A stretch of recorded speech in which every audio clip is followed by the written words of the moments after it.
Ya, pemirsa, Gus Samsudin kini tengah ditahan di cabang rutan Mapolda Jawa Timur sejak tanggal 29 Februari 2024 lalu ditetapkan sebagai tersangka oleh pihak kepolisian. Lalu bagaimana proses hukum yang tengah dijalani oleh Gus Samsudin? Kita coba temukan faktanya. Ya, saat ini saya sudah bersama dengan penyidik yang menangani perkara dari Gus Samsudin, yakni Kasubdit 5 Cyber di Treskrimsus Polda Jawa Timur, AKBP Charles Pandapotan Tampu Bolon. Halo Pak, sehat? Sehat. Oke. Gus Samsudin ini kan sosok yang kontroversial, Pak. Tapi sampai saat ini, pihak kepolisian setelah memintai keterangan, alasan dari Gus Samsudin kemudian membuat konten yang sampai saat ini akhirnya menjadi gaduh. Alasannya sebetulnya seperti apa, Pak? Gus Samsudin membuat konten tersebut tujuannya itu untuk mendapatkan viewers yang banyak, meningkatkan subscribe-nya untuk mendapat keuntungan secara finansial. Oke, jadi itu alasannya. Tapi memang apakah konten-konten YouTube dari Gus Samsudin ini meraup keuntungan seperti yang diinginkan? Dari keterangan yang dia sampaikan bahwa selama ini dia mendapat keuntungan dari kontennya itu cukup besar, dari sekitaran 100 sampai 130 juta, dan itu dikuatkan dengan keterangan dari seseorang yang membantu dia. Oke. Ada yang mengatakan juga tidak hanya untuk meraup keuntungan konten-konten YouTube-nya, tapi juga untuk kemudian membuat laris bisnis dia, yakni pengobatan alternatif.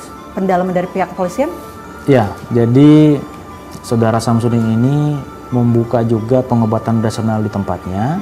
Pengobatan tradisional ini ya tidak mempunyai izin juga. Nah, dengan meningkatnya viewersnya dia semakin terkenal. Harapan dia juga selain mendapatkan viewers yang banyak, dia juga untuk mendapatkan peminat yang banyak terhadap pengobatan tradisionalnya. Karena pengobatan tradisionalnya ini cukup terkenal di kalangan luas, masyarakat luas. Kalau kita lihat dari video konten ya Pak yang dibuat oleh Gus Samsudin ini kan banyak yang terlibat. Ada belasan orang lah yang kurang lebih terlibat. Mungkin pihak kepolisian bisa menjelaskan peran-peran orang-orang yang ada di konten tersebut, dan apakah juga saat ini sudah dimintai keterangan oleh pihak kepolisian?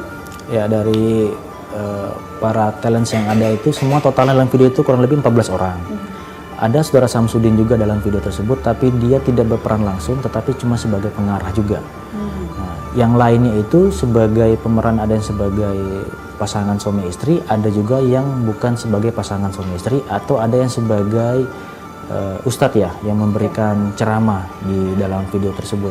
Tetapi semuanya itu hanya suatu settingan, suatu drama yang dibuat-buat oleh saudara Samsudin untuk menarik perhatian viewers. Karena itu menurut dia itu sesuatu yang kontroversial. Dia selalu membuat konten yang kontroversial, dan pada saat ini dalam proses penyidikan kami mendapatkan informasi tujuan dia itu ya untuk mendapatkan viewers yang banyak untuk meningkatkan penghasilan dia. Oke. Jadi orang-orang yang ada di video tersebut tidak berprofesi seperti di konten tersebut. Tidak, ya, mulai dari betul. Kiai yang kemudian menyampaikan adanya ajaran kontroversial itu. Begitupun juga dengan sosok laki-laki di sebelahnya yang berbicara dengan perempuan. Pak, ada yang bilang kalau itu sosok laki-laki benar? Bukan, itu sosok perempuan beneran, dan itu suami istri beneran. Tetapi dalam video tersebut diperagakan seolah-olah mereka itu bukan suami istri. Karena judul videonya itu kan adalah boleh bertukar pasangan asal suka sama suka dan dijanjikan masuk surga. Tapi yang peragaan antara yang pihak laki-laki dan ada menyentuh pihak perempuan itu suami istri beneran. Hanya dalam video ini diperagakan seolah-olah bukan suami istri. Dibayar berapa Pak talentnya? Dalam pemeriksaan kami ada perbedaan keterangan. Gus Samsudin menyampaikan sebesar 300.000 per orangnya, tetapi dari keterangan saksi yang berperan dalam video tersebut 3 juta per orang.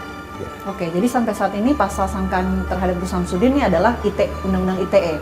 Kalau mengenai pasal lainnya, ujaran kebencian sara dan juga penyebaran berita bohong, seperti apa Pak? Ya, jadi kita ke depannya sudah kita ambil keterangan dari ahli agama, kita memeriksa untuk mendapatkan keterangan arah ke penistaan agama.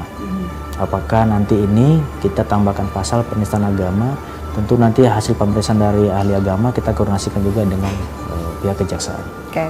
Sekarang kita bicara soal peran tersangka lain selain Gus Samsudin. Ada 2 orang yang juga sudah ditetapkan tersangka ya oleh pihak kepolisian. Nah, sejauh ini peran-perannya apa Pak? Apa kemudian alasan dua orang ini ditetapkan sebagai tersangka oleh pihak kepolisian?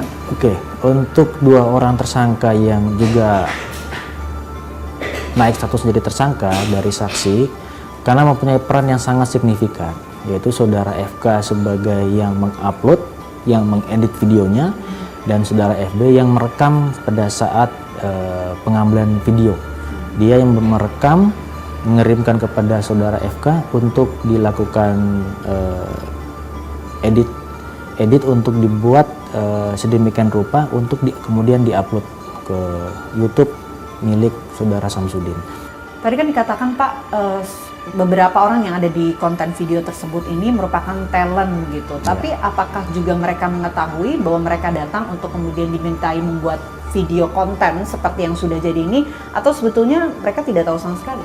Ya, mereka tidak tahu sama sekali apa yang menjadi pekerjaan mereka, perannya seperti apa, begitu pada saat saudara Samsudin menghubungi mereka untuk datang ke Blitar. Mereka hanya punya pemikiran dikerjakan saudara Samsudin dan diberikan upah 3 juta per orang. Dan tidak tahu sama sekali bahwa peran yang diperagakan ini mengandung unsur ujaran kebencian, mengandung unsur yang bisa memberikan kerusuhan di masyarakat. Tidak sama sekali punya pemikiran ke sana, karena mereka tidak diberikan gambaran spesifik terkait peran dan pekerjaan seperti apa ya pada saat tiba di Blitar nanti. Mereka hanya tahu dibayar, setelah dibayar dipulangkan kembali ke rumah mereka masing-masing. Ini kan talent yang memang berasal dari luar Blitar begitu di Jawa Barat. Tapi apakah mereka ini walaupun dari luar Blitar ini merupakan pengikut-pengikut dari Gus Samsudin yang juga sempat mendengarkan ataupun mengikuti ajaran-ajaran yang disampaikan Gus Samsudin? Bukan, sama sekali tidak. Sama sekali tidak. Mereka hanya menghubungi saudara Samsudin untuk meminta pekerjaan. Apabila ada pekerjaan, mereka siap untuk ikut berpartisipasi. Tidak ada mengikuti aliran ataupun sudah kenal saudara Samsudin, karena dari saudara Samsudin sendiri tidak mengenal mereka, sama sekali tidak mengenal mereka, tidak ada hubungan sama sekali dengan mereka. Mereka hanya murni datang untuk menerima pekerjaan dari saudara Gus Samsudin, dan hasil pembuatan video mereka dijanjikan untuk dipulangkan kembali ke kampungnya. Apa yang akan dilakukan Pak berikutnya untuk kemudian menjalani proses hukum Gus Samsudin? Sampai saat ini proses penyidikan sudah mengarah kepada pemeriksaan ahli hukum pidana untuk kelengkapan berkasnya, dan sesegera mungkin kami akan melakukan pengiriman berkas kepada kejaksaan. Baik, terima kasih banyak Pak Charles atas waktunya, dan kami tunggu perkembangan terbaru dari pihak kepolisian. Dan itu dia tadi pemirsa wawancara kami bersama dengan penyidik yang menangani perkara dari Gus Samsudin. Kita coba temukan fakta lainnya. Jangan sampai konten keagamaan itu dijadikan bahan candaan